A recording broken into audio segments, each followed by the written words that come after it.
From JBS Studios in Greater New York, this is the JBS News Update with Teisha Bader. I'm Teisha Bader with the JBS News Update for Tuesday, August the 20th, 2019. Freshman Democratic lawmaker Ilhan Omar suggested that the United States should stop giving aid to Israel unless Israel meets certain conditions.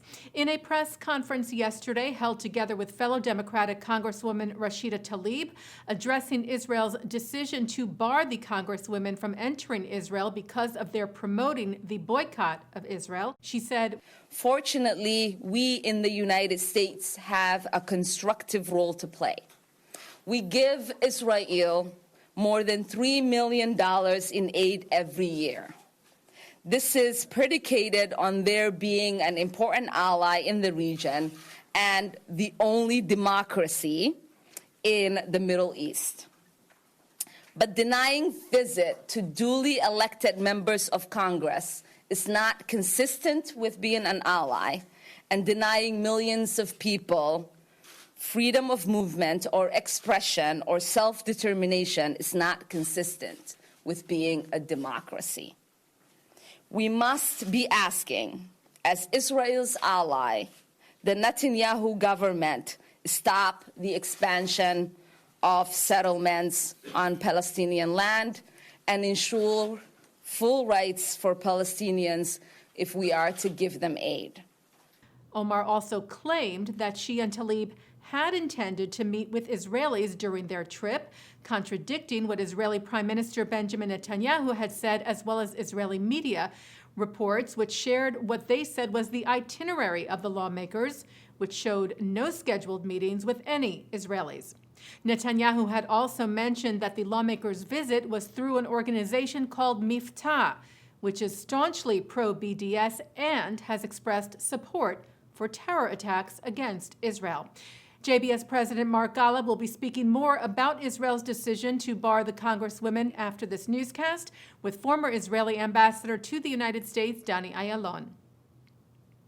Turning now to some political news, Israel's Blue and White and Yisrael Beitenu parties signed an agreement yesterday to try and prevent votes for their parties from being lost. A so-called surplus vote sharing agreement allows extra votes that don't add up to enough for a Knesset seat to be shared with another party.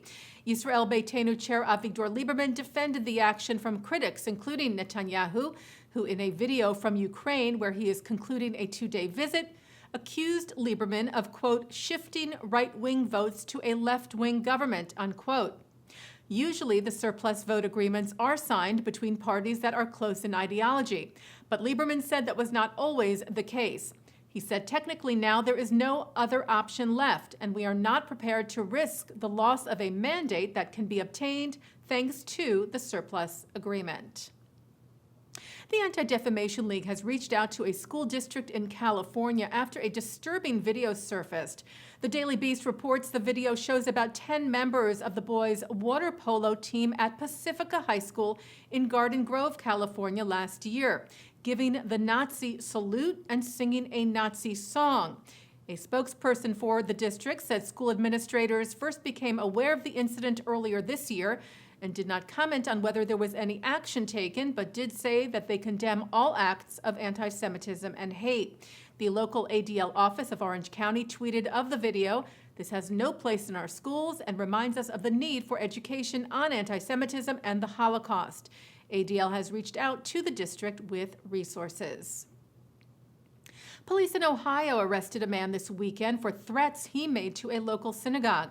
The Associated Press reports the 20-year-old, who identifies with the white nationalist movement, was charged with telecommunications harassment and aggravated menacing related to threatening the Youngstown Jewish Community Center in a video which he posted on social media.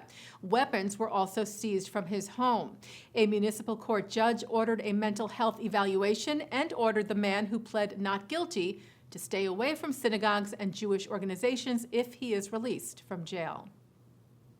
Elite Israeli and American military units concluded a joint exercise last week. The Jerusalem Post reports that the IDF said its Shayetet 13 Navy commandos and U.S. Army Special Forces took part in Noble Rose, which simulated various high-stakes situations like a hijacked ship and extracting troops from enemy territory.